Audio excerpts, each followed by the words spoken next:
son économie et son système éducatif sur ces filières. Donc, si vous êtes né à Yabassi, où on fait par exemple le palmier à huile, vous devez avoir sur place du secondaire, parce qu'à l'école primaire, c'est un enseignement très général. Dans le secondaire et dans l'enseignement supérieur, vous devez avoir des écoles qui vous permettent d'obtenir des diplômes d'ingénieurs, de techniciens, mais en tout cas de spécialistes de l'agroalimentaire de manière générale, de la question du palmier à huile de manière particulière, avec premièrement l'objectif qu'à 18 ans, un Camerounais qui sort de l'enseignement secondaire ait tous les outils et toutes les compétences pour trouver de l'emploi. S'il a des moyens pour continuer à l'université, tant mieux. S'il n'en a pas, au moins il peut se rendre utile à l'économie nationale, mais également avoir un salaire qui va lui permettre de nourrir sa famille.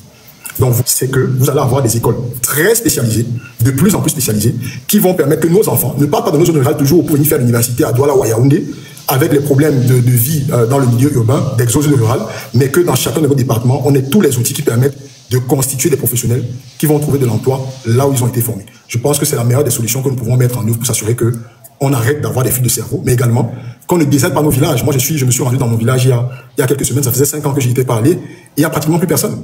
Il n'y a pratiquement plus personne. Donc, on doit se battre pour que nos enfants trouvent de l'emploi là où ils ont été formés et que leurs compétences, leur profil de formation correspondent exactement à ce que le marché de l'emploi réclame. Voilà. Ok, mais pourquoi de janvier à octobre? Parce que je ne comprends rien. Alors, une fois de plus, héritage colonial.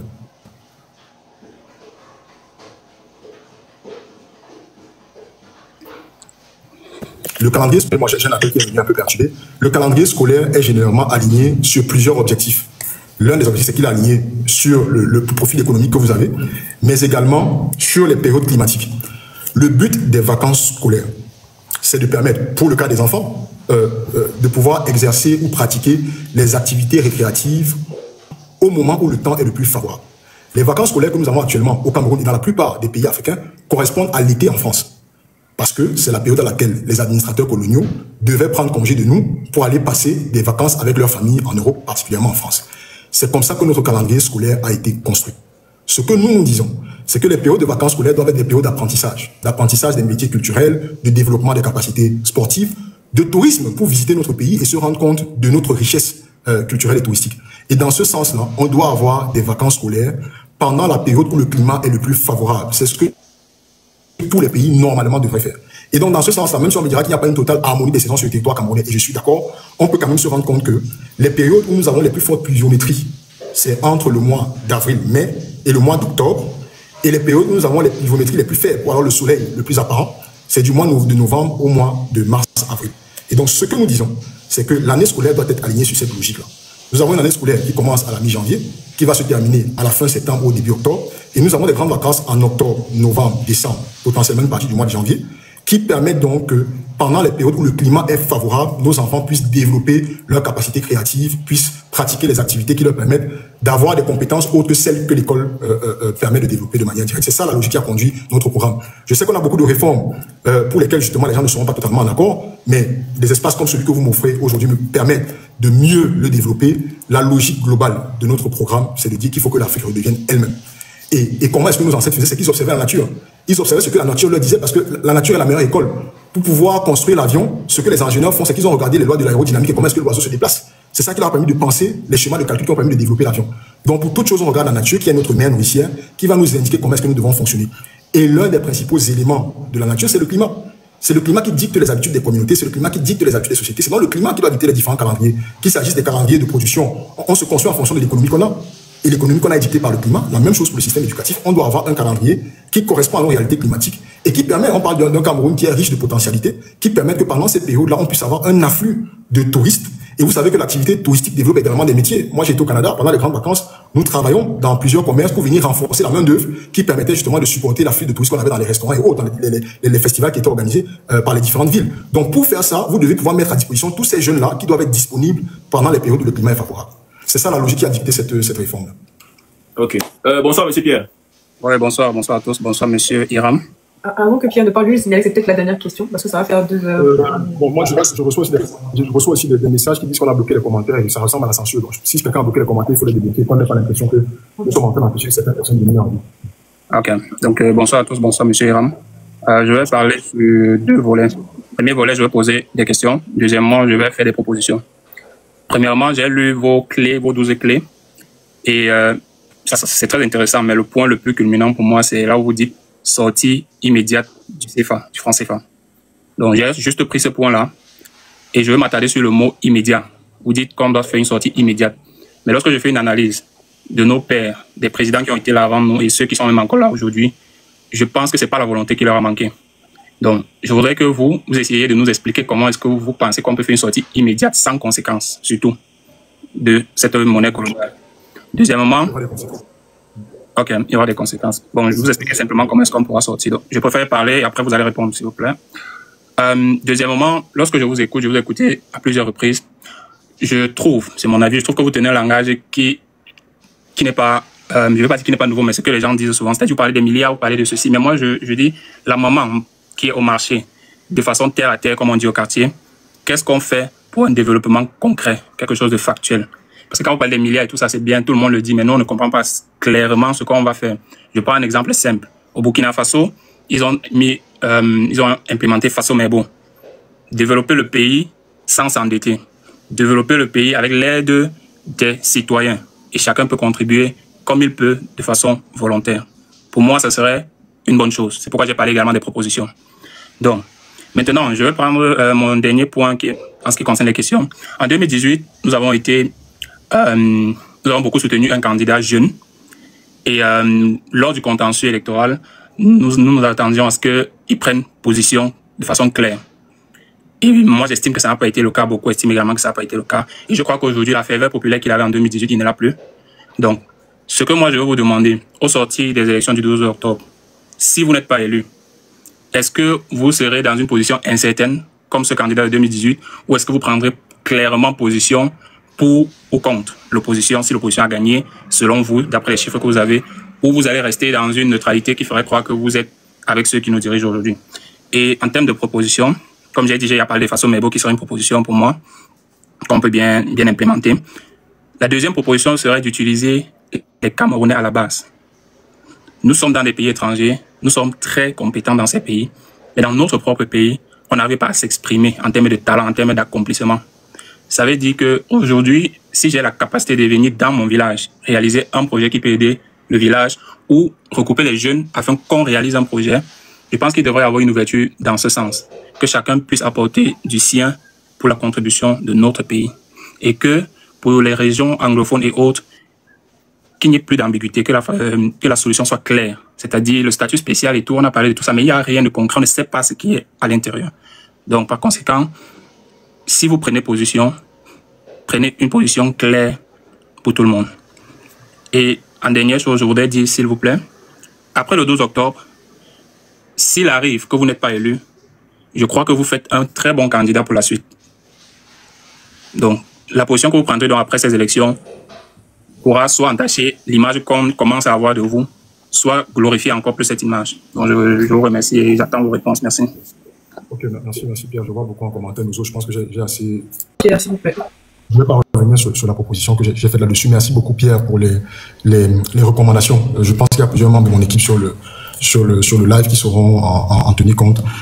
Sur la question, je commence par la dernière, sur la question jeune. Bon, je ne sais pas quels sont les critères pour lesquels vous avez soutenu le candidat en 2018. J'espère que le seul critère pour lequel on me soutiendra ne sera pas ma jeunesse. Je pense que là, vous venez de faire quelques remarques et quelques propositions sur la base de mon programme.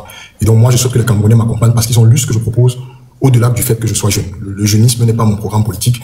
Je l'ai dit, j'ai construit un programme sur la base de ce que moi-même j'ai reçu comme enseignement d'abord, du fait d'être un produit de l'éducation traditionnelle africaine, mais de ce que moi-même j'ai vécu dans la vie associative pendant de nombreuses années.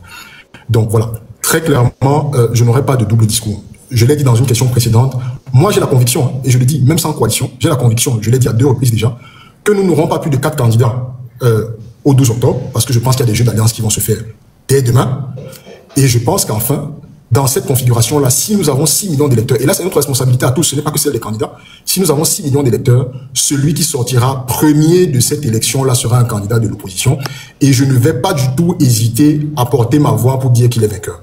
Dans le travail que nous faisons avec un certain nombre d'organisations de la société civile, nous avons mis en place une plateforme. Je dis encore nous, hein, je m'excuse de parler au nom du MP3, même si je n'en suis plus le secrétaire exécutif, mais c'est un bagage auquel j'ai contribué, je suis obligé un peu de le défendre. Avec un certain nombre d'acteurs de la société civile, nous sommes en train de finaliser tout un système de contrôle et de surveillance des votes avec des OSC qui sont mis à disposition, qui vont mettre à disposition des scrutateurs qui vont donc nous permettre d'avoir le même soir la tendance la plus juste possible du résultat de l'élection. Et je n'hésiterai pas à dire, si c'est un candidat de l'opposition qui a gagné, je n'hésiterai pas à affirmer que c'est lui qui a gagné l'élection. Il n'y aura pas de double discours sur cette question-là. Il faut que ce soit clair. Sur la question du franc CFA, là aussi, je pense que je l'ai développé à quelques reprises, mais je peux le refaire encore. Nous assumons l'adjectif immédiat qui peut sembler très fort pour certains. Nous vivons un environnement économique où nous subissons des conséquences depuis. Donc, je ne pense pas que celles qui arrivent, elles seront sans doute un peu plus difficiles. Mais il faut savoir toucher le fond pour mieux rebondir. Ce que nous disons sur la question du franc CFA, c'est que dès que nous sommes élus, nous dénonçons les accords de coopération monétaire, je crois de 72-73, qui ont donné naissance à cette monnaie qui est le franc CFA. Action immédiate. Nous entamons tout de suite un échange avec les pays frères de la zone CEMAC, dont le Tchad, la RCA, le Gabon, le Congo, la Guinée équatoriale, pour réformer la monnaie que nous avons. Et plusieurs aspects de cette réforme-là, donc le nom de cette monnaie, son arrimage fixe ou la parité fixe par rapport à l'euro, le fait qu'il y a encore, la France ait encore un siège au conseil d'administration de la BIAC avec un droit de veto, ça c'est des questions que nous attaquons tout de suite avec l'espoir de commencer à avoir une monnaie régionale qui soit détachée de ce passé historique colonial. Si nous n'y parvenons pas, nous espérons que les autres pays de la CEMAC vont nous suivre, si nous n'y parvenons pas, là encore nous avons deux options. Le premier, c'est d'engager, en regardant la réalité de notre économie, la démarche de création de notre propre monnaie. Il y a des pays africains qui l'ont fait, comme je le dis, oui on peut regarder l'histoire de ce qu'on a déstabilisé, mais aussi l'histoire des économies qui, grâce à une très bonne gouvernance, se portent bien avec leur monnaie. Le Kenya, le Ghana, l'Angola, non pas des économies qui sont totalement effondrées parce qu'ils ont leur propre monnaie. La question de la monnaie est une question de la qualité de la gouvernance. Et donc, comme je dis, on aura deux options si on ne parvient pas à s'accorder avec les pays frères et sœurs de la CEMAC. La première option, ce sera de créer notre propre monnaie. Et la deuxième, ce sera d'autoriser l'emploi ou l'utilisation du Naira sur le territoire camerounais. Le Cameroun, c'est 1800 km de frontière avec le Nigeria, qui est potentiellement la première économie africaine, un marché de 200-250 millions d'habitants que nous devons investir. C'est un marché qui a la capacité d'absorber une grosse partie de la production de notre industrie agroalimentaire. Et donc, nous avons plusieurs options. Mais la toute première, c'est une dénonciation immédiate des accords de coopération monétaire et d'engager immédiatement la réforme de la monnaie que nous utilisons avec les autres pays de la CEMAC. Merci. À une autre occasion, je poserai d'autres questions. Merci beaucoup. Bon, Madame ici va nous notifier que votre heure est déjà arrivée. Mais je vais lui demander peut-être 5 ou 10 minutes en plus parce que vous êtes arrivé un peu après. Et puis il y a eu des problèmes de coupure, de connexion et tout ça.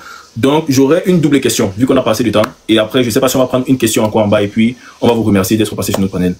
Déjà, vous avez vécu au Canada. Et c'est un pays... Ouais, mais si, je t'écoute. Je veux juste te dire qu'il y a beaucoup de gens qui demandent nos zones. Donc, je ne sais pas s'ils n'étaient pas là pendant qu'on en parlait. Mais est-ce qu'on peut quand même y répondre peut-être plus rapidement, mais il y en a plein là. Je ne sais pas si... En une minute, nous avons dit que la crise...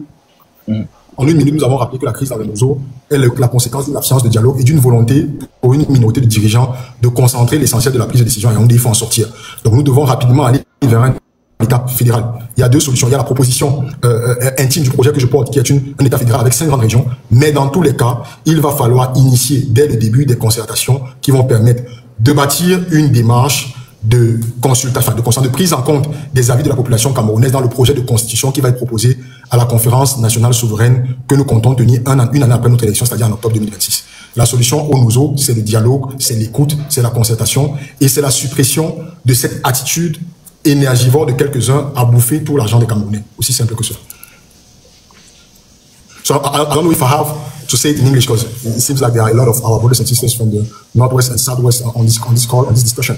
As I was saying, the Nozo, the Northwest and Southwest crisis is the result of a government who doesn't want to discuss with its people. So the solution we are proposing is by October 2025, starting a dialogue with all our brothers and sisters, not only on those two regions, but all around the country, to help them build the solution or give the solution that would be, I would say, the corpus of the constitution that will be validated by all Cameroonians at a national conference sovereign that will be held in October 2025 and 26, 1 year after our election. I think that this is the only way to assure everyone that the way we decide, the model we decide for managing our territory will be the result of a decision made by all Cameroonians. Ok, bon, comme il nous reste quelques minutes, j'avais 2 questions que j'ai notées de par les commentaires et puis des messages que je reçois. Donc je pense que je vais les poser. Comme vous avez vécu au Canada ici, c'est un pays dans lequel je suis actuellement. Et ici, l'homosexualité par exemple est légalisée.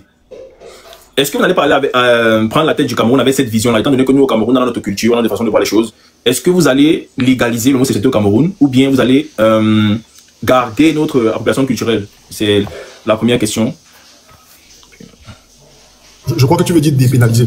Parce qu'en fait, actuellement au Cameroun, l'homosexualité est considérée comme un crime et donc c'est okay. Est-ce que vous allez garder, voilà. Alors, comme je disais, c'est une discussion qui appartient au Cameroun.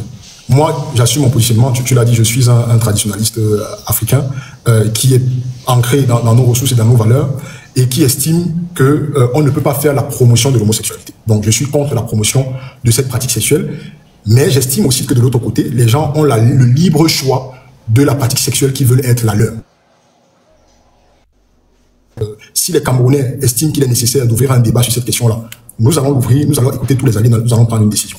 Je pense aussi que autant je suis peut-être dur sur cette question-là, autant je suis un humain, et que oui, il m'arrive de réfléchir, de savoir si quelqu'un mérite d'aller en prison, parce qu'il a une pratique sexuelle qui est différente de la nôtre. Est-ce que nous devons accepter d'avoir une discrimination qui va jusqu'à l'emprisonnement parce qu'on a une pratique sexuelle que certains pourraient considérer comme contre nature?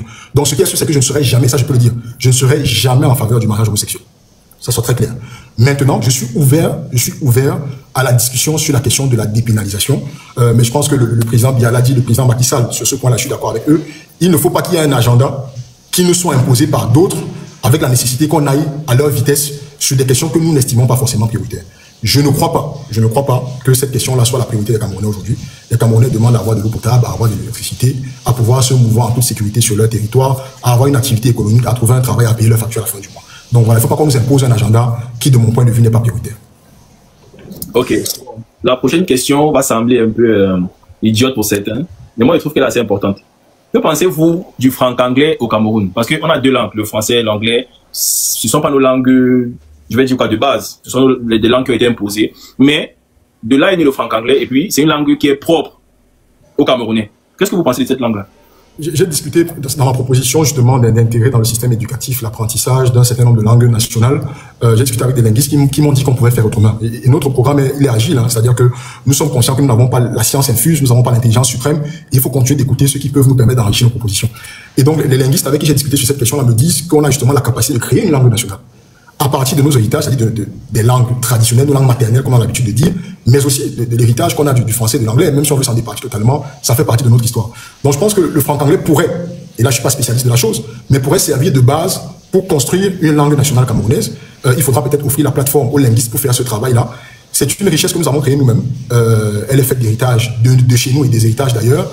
Je pense qu'il y a moyen d'y travailler pour pouvoir ressortir de là quelque chose qui ressemble à notre imaginaire. Voilà. Mais je pense que le franc-anglais actuel est encore un peu trop basé sur le français et l'anglais. Il faut peut-être un peu plus le nationaliser. Mais moi, je serais ouvert à regarder ce que les linguistes sont capables de faire pour sortir de là une langue nationale camerounaise. D'accord. Bon, je pense que là, nous sommes arrivés à terme et moi, j'ai remarqué que dans... Il y a une dernière question que plein de jeunes posent dans les commentaires du candidat. C'est le probatoire au Cameroun. Est-ce qu'on l'enlève ou on garde? Totalement inutile. Et je vais dire ce qu'il faut enlever. C'est un examen qui avait pour but de faire un filtre. Parce que c'est ce que je pense. On s'était rendu compte qu'on avait trop de bacheliers. L'université n'était pas toujours capable de les absorber. Mais derrière, quand ils sortaient de l'université, le marché de l'emploi ne permettait pas de leur offrir des opportunités.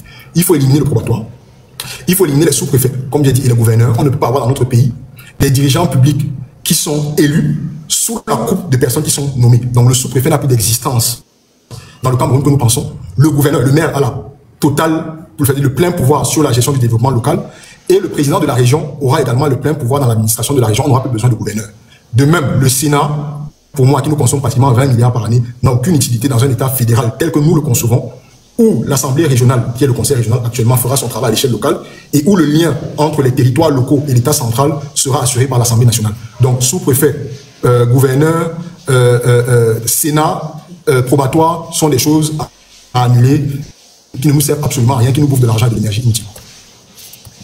Bon, ok. Vu que nous tendons vers la fin, il y a un truc que moi j'ai remarqué.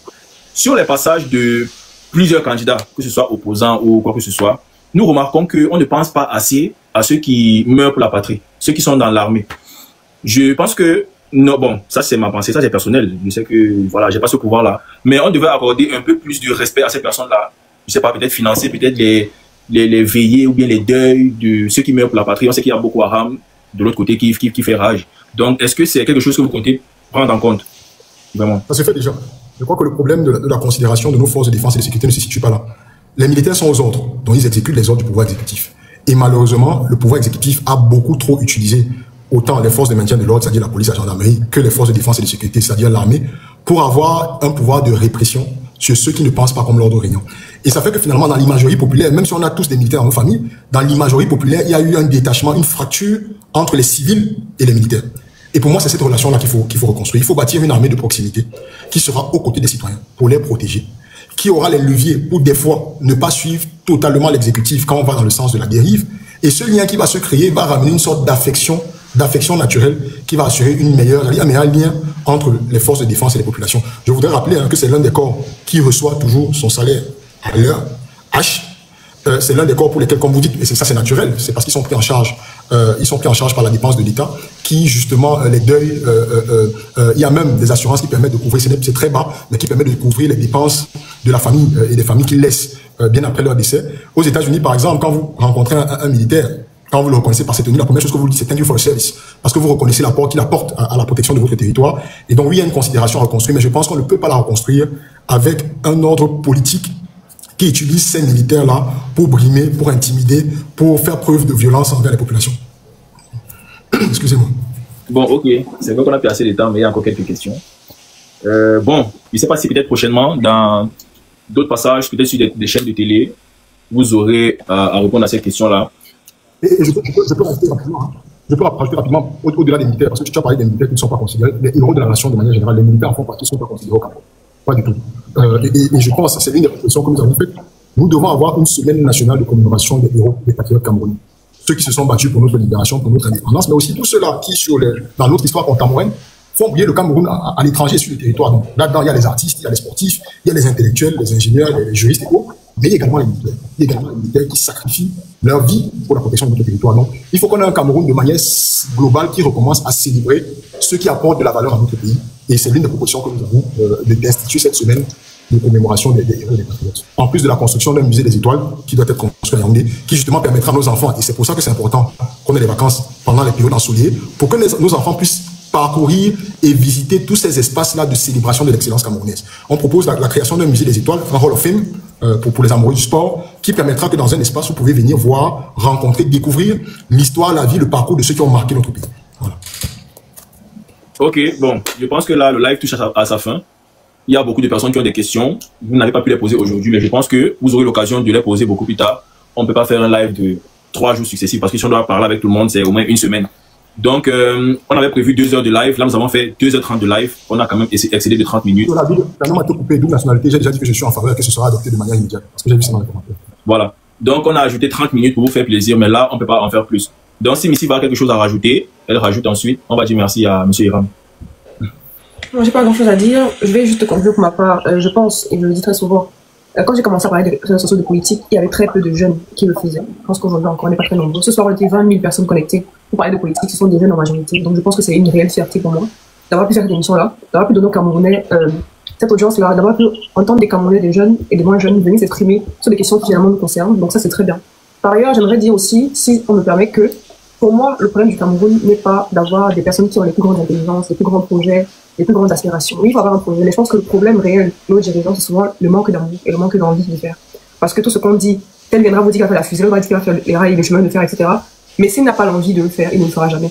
Donc vraiment, quand vous choisirez votre dirigeant, peu importe celui que vous choisirez, peu importe quel bord politique vous essayerez d'aller, demandez-vous réellement qu'est-ce qu'il a déjà fait qui prouve qu'il a vraiment envie de le faire.